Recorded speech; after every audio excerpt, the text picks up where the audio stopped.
एक तो रिक्वेस्ट ये है आपसे कि क्वेश्चंस का रिपीटिशन नहीं होना चाहिए। जो सवाल आप एक साहब कर लें वो दूसरे साहब न करें और कम से कम सवाल करिए, तबीयत ठीक नहीं है।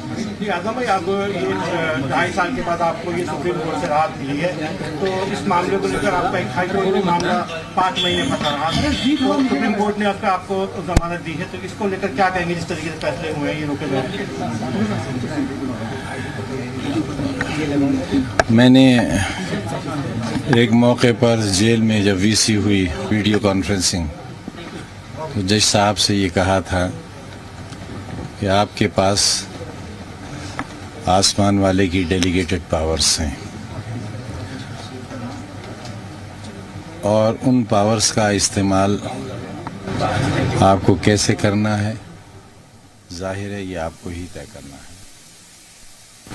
मैं ये समझता हूँ कि हमारे कुछ हाई कोर्ट के फैसलों में और सुप्रीम कोर्ट से 100% मामलों में जिस तरह से हमें इंसाफ मिला है, उसमें यही कहा जा सकता है कि सुप्रीम कोर्ट ने विधाता की तरफ से जो पावर्स उनको डेलीगेट पावर्स थी, उसका सही और जायज़ इस्तेमाल किया है।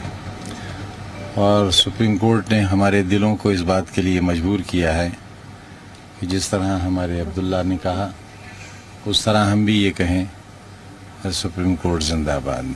सर, परिवार आपने बहुत ज़्यादा परिवार ने सफ़र किया है इस चीज़ को लेकर के, क्योंकि 26 महीने से लगातार आप अंदर रहे हैं, परिवार लगातार जेल में भी पहुंचता रहा, लेकिन कुछ राजनीतिक दल और देखो भाई, जब कोई बड़ा मिशन सामने होगा तो मुखालिफ भी बड़ा होगा और तकलीफ भी बड़ी होगी। उस मिशन से फ़ायदे भी बड़े होंगे, नुकसान भी बड़े होंगे। हमारा मिशन राजनीतिक नहीं था। हमने अपने 40 साल के राजनीतिक कार्यकाल में पार्टी के नेताओं के, अपने सियासी आकाओं के जूते इसलिए सीधे नहीं किए थे कि हमें अपने लिए सोने या चांदी के कंगन चाहिए थे।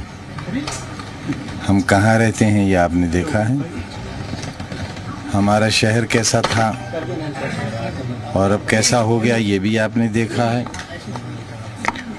यहाँ की इमारतें अगर आप देखें, यहाँ का नगर पालिका देखें, गांधी समाधि देखें और चीज़ें देखें, आपको अंदाज़ा होगा कि हमने कैसा शहर बनाया। इस सब के पीछे जो एक बुनियादी मकसद था वो ये था कि मैं, क्योंकि अलीगढ़ मुस्लिम यूनिवर्सिटी का पढ़ा हुआ हूँ और ये मेरी किस्मत की खुशनसीबी कहें या बदनसीबी कि जब मैं LLM फाइनल सेमेस्टर का स्टूडेंट था, स्टूडेंट्स यूनियन का सेक्रेटरी था, उसी वक्त मुल्क में इमरजेंसी लग गई थी और तब भी मैं जेल गया और 2.25 बरस बनारस की जेल में। तो जब ज़िंदगी की शुरुआत हुई थी तब भी जेल में था। अब जब ज़िंदगी अपने आखिरी दौर में है तब भी जेल में था। सर, अपने से कुछ गिला, कुछ तो मैंने अलीगढ़ में एक शेर सुना था अपनी तालिब इल्म ज़िंदगी में कि चश्मे सैयद नगरा है कि फिर उठे शायद।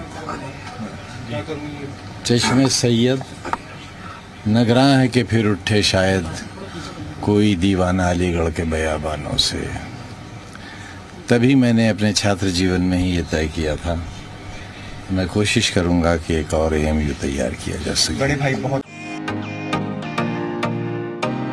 फेसबुक और यूट्यूब के बाद अब आपका पसंदीदा चैनल न्यूज़ 18 डेली हंट पर भी फॉलो करें।